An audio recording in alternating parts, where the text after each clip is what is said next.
مرتضی جعفرزاده. تنظیم مسعود بنی آدم.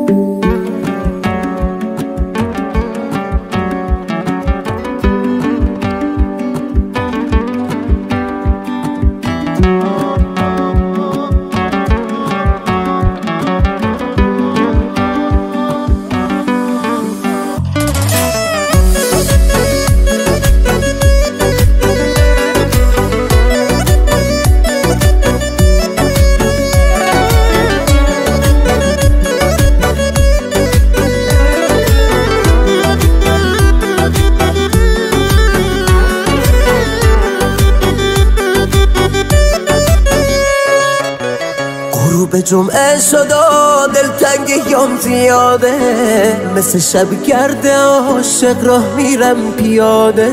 خنده تلخی باز دوباره رو لب من، هر وقت تو رو میبینم پایین میاد تب من. هر وقت تو رو میبینم چه آروم شبه من. نسخ چشات شدم، رفیق غمهات شدم، یه حکی شمات شدم. آخه کجایی؟ دلتنگ صداهات شدم، بارون چشات شدم. آخرش منو میکشه این جدایی. بس دیگه بیا نکن تا بی وفایی.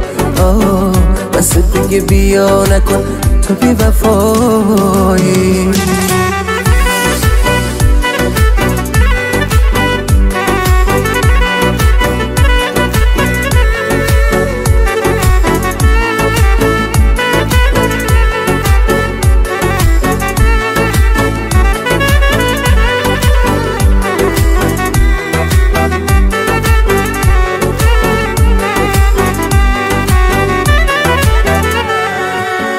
بازم رو قلب خستم زخماتو جا میذاری. معلومه از تو چشمات میخوای تنهام بذاری. من عاشق تو بودم کافی نبود برا تو.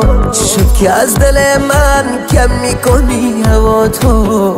چی شد که از دل من کم میکنی هوا تو؟ نسخ چشات شدم، رفیق غمهات شدم، یه حکی شمات شدم. آخه کجایی؟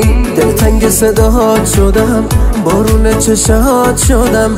آخرش منو میکشه این جدایی. بس دیگه بیا نکن تا بی وفایی.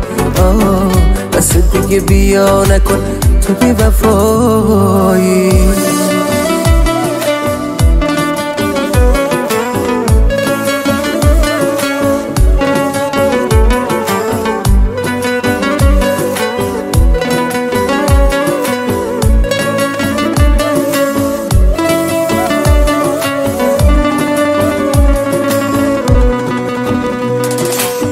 آروم نمیشه قلبم، ببین که خیلی خستم.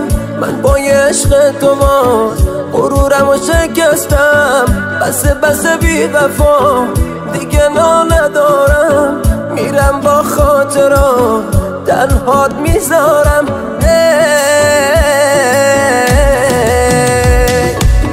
نسخ چشات شدم، رفیق غمهات شدم، یه حکی شمات شدم. آخه کجایی؟ دلتنگ صداهات شدم، بارون چشات شدم. آخرش منو میکشه این جدایی. بس دیگه بیا نکن تا بی وفایی. بس دیگه بیا نکن تا بی وفایی.